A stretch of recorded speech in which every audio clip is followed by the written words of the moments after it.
Vamos voltar agora ao plenário do Senado com a repórter Selma Dias. Selma, ontem foi uma sessão longa. A presidenta afastada Dilma Rousseff respondeu por mais de 12 horas as perguntas dos senadores. E é claro que a fala dela continua repercutindo por aí, né? É isso mesmo, Luciano. Olha, a vinda da presidenta Dilma foi bastante relembrada hoje, tanto pelos senadores quanto pelos advogados, tanto da acusação quanto da defesa, que fizeram menção à fala de Dilma hoje aqui no plenário. De um modo geral, eles acharam que foi muito importante a vinda dela aqui para responder os questionamentos. Ela que fez uma retrospectiva da sua vida pública, comentou as acusações, negou que tenha cometido crime de responsabilidade e voltou a afirmar que foi, então, vítima de um golpe. Dilma estava bem disposta, ela permaneceu aqui no Senado até o fim da noite, mais ou menos meia-noite, respondendo aos questionamentos dos parlamentares. Vamos ouvir alguns trechos.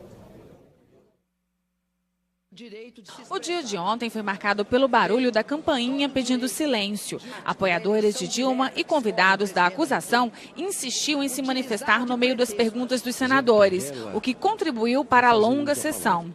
Após a volta do último intervalo, às 7 da noite, restavam ainda 18 senadores inscritos para fazer perguntas. Aliados de Dilma Rousseff foram duros com o governo interino. O que eles querem, é claro, está aí a ponte para o futuro do interino, atacando os direitos sociais, trabalhista, querendo revogar a CLT com o tal de negociado sobre legislado, terceirização da atividade fim, regulamentar o trabalho escravo, desvincular a receita da saúde e educação, privatizar tudo até o pré-sal.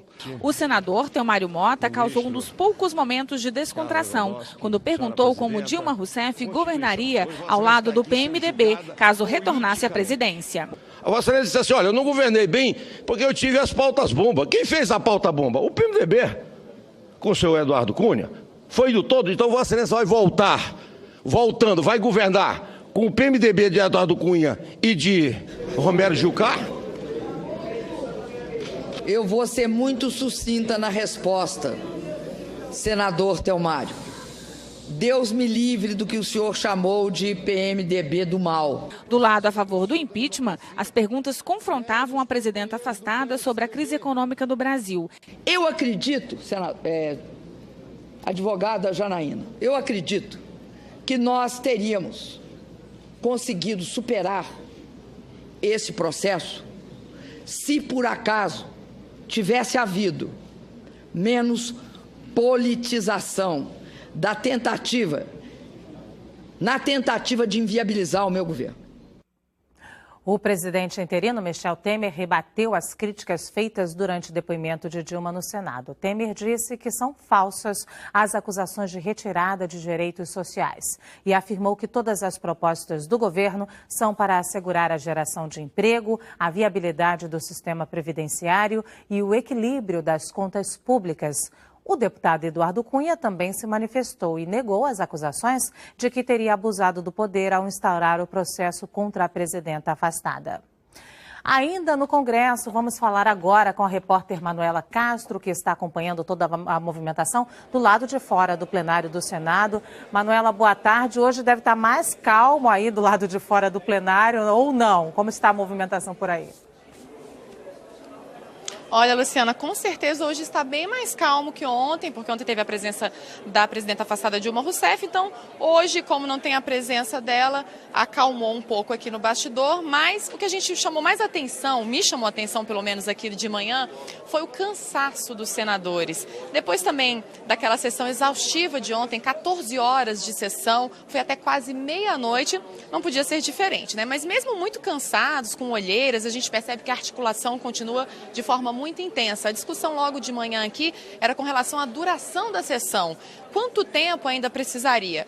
O presidente da sessão, o ministro Ricardo Lewandowski, chegou falando que iria tentar encurtar aí o tempo de sessão, tentar fazer aí uma votação ainda hoje, mas ele mesmo chegou à conclusão de que não é possível fazer essa votação hoje, ficou para amanhã, até por causa do número grande de senadores inscritos para falar.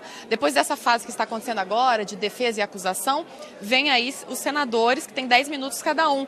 E nesse período aí de 10 minutos cada um, esse tempo foi aumentando, porque eram 61 inscritos no início da manhã, agora já são 66. Os senadores chegaram aqui falando realmente que não iam encurtar, que não fariam esforço para diminuir essa sessão. Todos querem falar. Muitos senadores ainda não falaram e fazem questão de falar.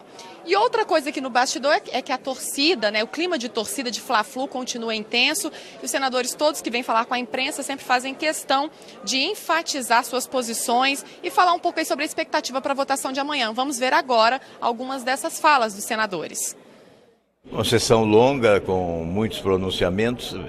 Em relação à votação, não vejo assim possibilidade de reversão de expectativa. Nós já tivemos duas votações que, de certa forma, sinalizam para o resultado final, né? Da admissibilidade e depois da pronúncia.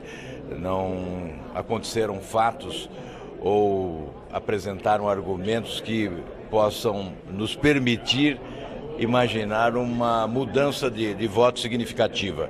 Portanto, eu creio na consolidação do processo com impedimento definitivo da presidente. Acho que hoje a gente consolida essa reversão. Por quê? Porque ontem a presidenta foi incisiva, foi firme, falou muito bem para o parlamento, convenceu, penso que alguns senadores. E hoje nós vamos ter a fala do Zé Eduardo Cardoso, que é o advogado, por 1 hora e meia. Ele nunca conseguiu falar mais do que 5 minutos, 3 minutos. É impossível desenvolver uma tese da defesa se você não tem um tempo mínimo. Então acho que hoje a gente vai ter um dia importante. E nós já acabamos de mostrar essa fala do Zé Eduardo Cardoso, que acabou ainda agora.